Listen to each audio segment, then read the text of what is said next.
yesterday. And well, it was his specific thing that we were talking about.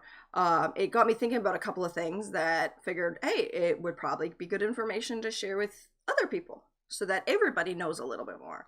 And basically, it was summed up in basically two topics: one about VODs on Twitch, and one about um, long streams versus several short streams. So I know I talk about how long you should stream fairly regularly. This is a little bit different than that. So don't worry. Don't worry, this one's not just another ad nauseum. But we're going to start with VODs on Twitch. So basically the idea was uploading VODs to Twitch, how you should do it. And first you got to talk about Twitch itself for a second. Twitch, to be seen on Twitch, is completely dependent on you being in the directory while you're live. Twitch has no algorithm whatsoever, and it has a really, really shitty search function. So to be found on Twitch, you need to be live and high enough in the directory for whatever you're doing that you will be seen. So yeah, basically, being found on Twitch is really, really hard. So, and with along with most social media, it's depending on you being seen when you post your link and then somebody clicking through, which is even harder because turning social media followers into converted followers on whatever platform you're at is really hard, like almost even harder than being found on Twitch. So pretty much video on demand on Twitch is wasted time. People go onto Twitch for live content, not for videos. So unless you have a huge following of super invested supporters, most people will never look at any of those videos. At most, they'll look in your clips because a few seconds people can manage. 2 hours, 3 hours, 5 hour long VODs, no one's gonna bother. So realistically, uploading content to Twitch makes very little sense, except in the context of doing highlights and clips, where you can do short bursts that you can then link back to on social media that will give people an idea of what you do in your channel. VODs and non-stream content uploaded there is really wasting your time. Even partners like have next to no engagement with their past content. And reruns are the same. Almost nobody will watch a rerun. Even for partners, most of them don't even bother because the return on it is so low that you're better off directing people away from your rerun to somewhere else. And that somewhere else is YouTube. Now, a lot of people see YouTube and Twitch as being competitors, which, kind of. YouTube is predominantly for replayable video content, whereas Twitch is predominantly for live content.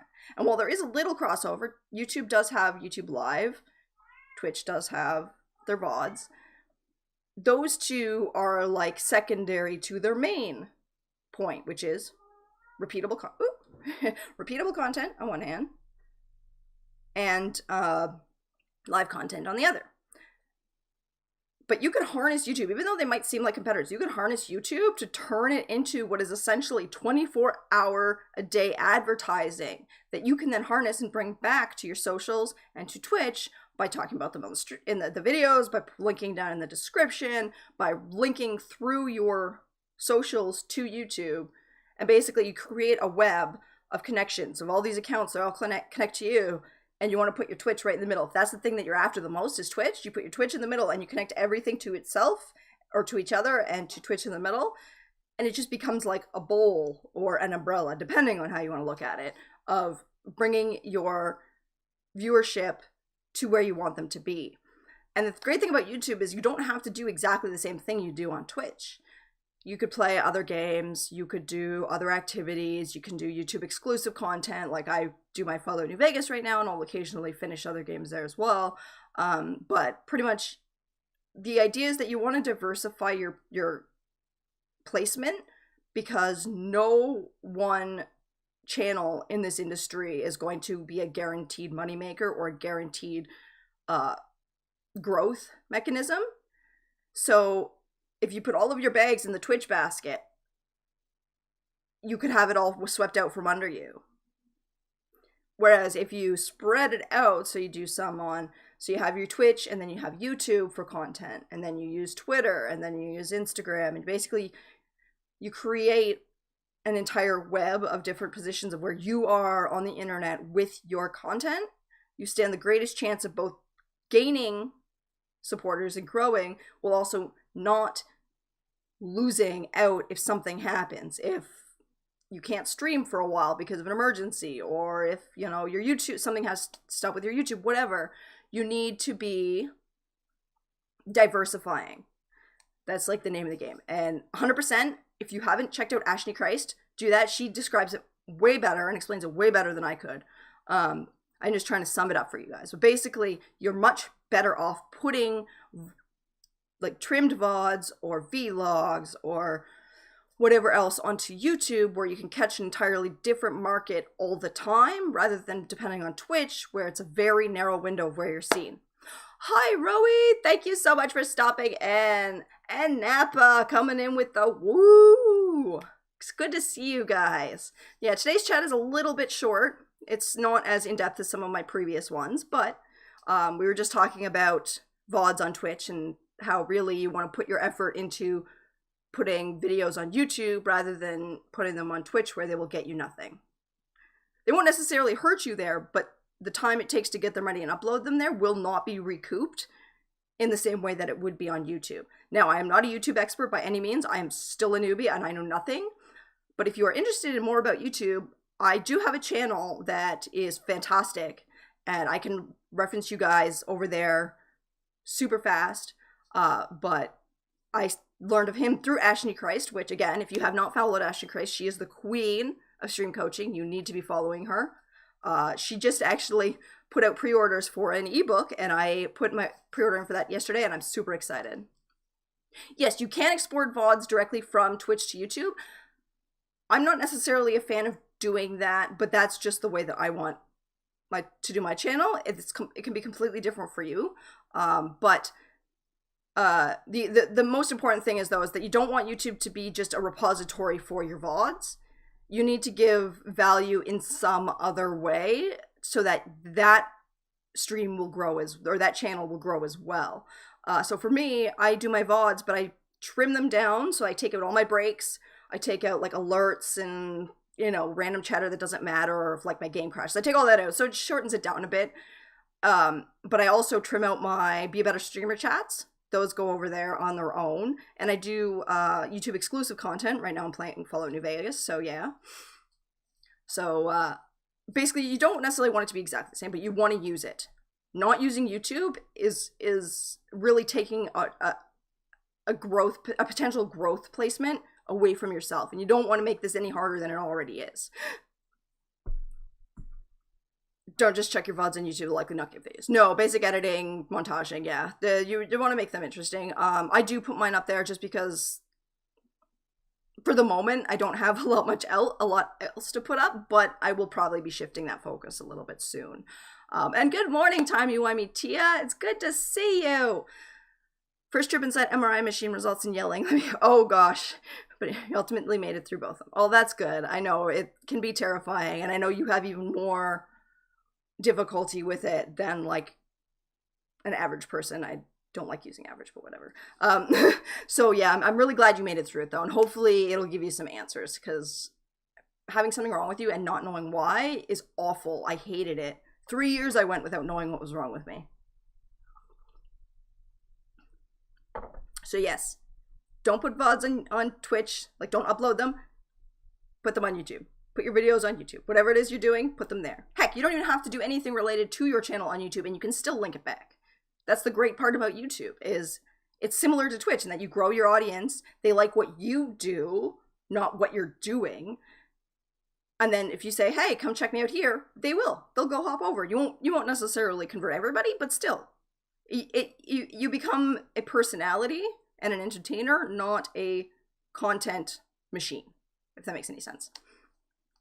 Advice that I was providing had me thinking about was how you should stream in terms of one long stream or several short streams.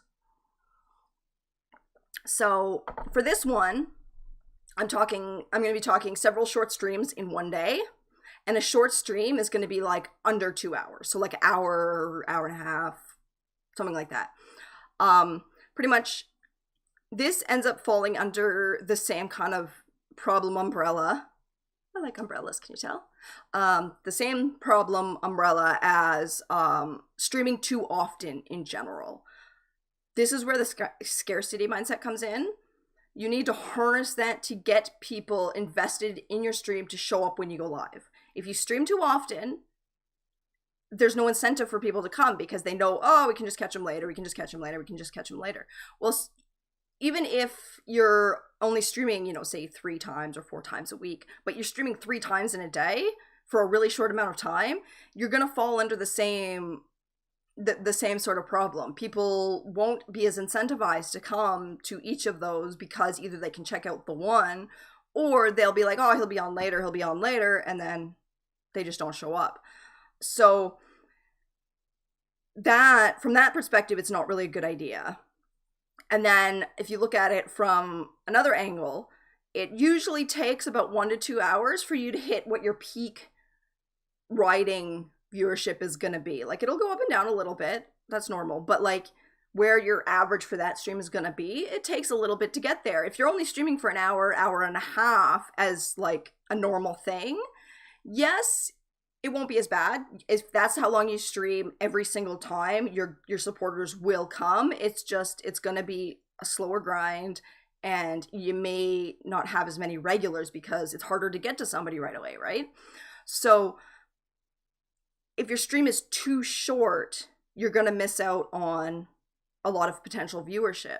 So when you combine the fact that people won't really come multiple times a day, because like if somebody comes for your first one and then you go live a second time say you're in the morning and then you go live in the afternoon, then you go live in the evening. If someone comes to your morning one, chances are when you're done, they're going to go watch somebody else and there'd be no reason for them to come back because they've already seen you that day. And when you get all of that kind of mashed together, basically you're making it harder on yourself than it needs to be. I can understand why there might be the appeal in doing multiple streams a day. I don't necessarily think it's a good idea no matter how you swing it, but that's more just me. But for short streams like this, like if people want to vlog 3 times in a day, that just really doesn't make any sense. You're not going to get max viewership out of that. You're not going to hold on to viewers for very long, and you're going to struggle to get reoccurring viewership, because that's really what you want. You want supporters that are invested in you and come back stream after stream after stream, even if it's not every stream, even if it's only 1 stream every week. But if they're back every week, that's valuable. You want repeat viewers. So if you're just kind of on and off and on and off and on and off, it's going to be difficult to get them to come in and difficult to get them to come back. Now, if you're doing completely different content, you could potentially do a couple, one kind in the afternoon, one in the evening, but you're going to want to make it longer than like an hour and a half. Like, you're going to want it to be a decent length of stream so that you can get everybody in. Hey, Bones! Thank you so much for stopping in today. It's so good to see you. Right now, we are talking about whether to have one long stream or multiple short streams in a day. Pretty much my take on it is you don't want to do it. You want one long stream, maybe 2 to 3 hour streams in a day at most. But I do have one medium length. Like if you stream in the 3 to 5 hour range once a day, you're golden. I know some people like to hit different audiences with different content, which you can't do, but it is a lot more work and it will be much more tiring, and it might hurt you a little bit in the beginning. Again, with the lack of incentive, if you're always live, then why would anyone go? Because they can always catch you another time. If that makes any sense. But what I suggest doing instead, especially for folks who want to do several streams for different content, I suggest doing one longer stream that you split into segments. So a little bit like when you watch a talk show, they'll have different guests, they'll split it. If it's like one of those morning shows, they'll have like a band perform, and then they'll talk to an actor, and then they'll cook some food. Like, where if you can divide your stream into clear segments, you can still gain the benefit of having the variety without hurting yourself in trying to get new viewers every time you go live. With creative streaming, it's hard to do longer streams on a regular basis because it depends on what you're doing and how long it takes. Exactly. That's another one. That's where another one where it can be difficult. But again, it doesn't make sense to do 3 creative streams in a day if you can either do one longer one for a bigger project or make yourself known for doing, say, hour and a half of your chosen activity 3 days a week. If you, one shorter stream is okay as long as it is clear in the way you present and how you communicate with your supporters on social media that is how long you will stream, and they know, it becomes part of the routine. Yeah, things take time to dry, anytime in the kiln. Exactly. But that also too, that can also lend itself really well to bringing in like a just chatting segment, or like a casual game with viewers, or like another type of content that will encourage like community building. That's the big thing, like chatting, just hanging out and chatting like I do with you guys, either with a topic or just general, or doing casual gaming with viewers where you play something like Rocket League or like Marbles on stream, where you can just socialize and get to know each other better. That creates additional value for your content and your stream, which will keep people there and bring more people in. So if you spend, part of your stream working on your project, it finishes, it needs to dry, you need to bake it, you can set that up, do that on like a quick break, and then come back and then do something different that's going to keep your viewers there and get them engaged with you.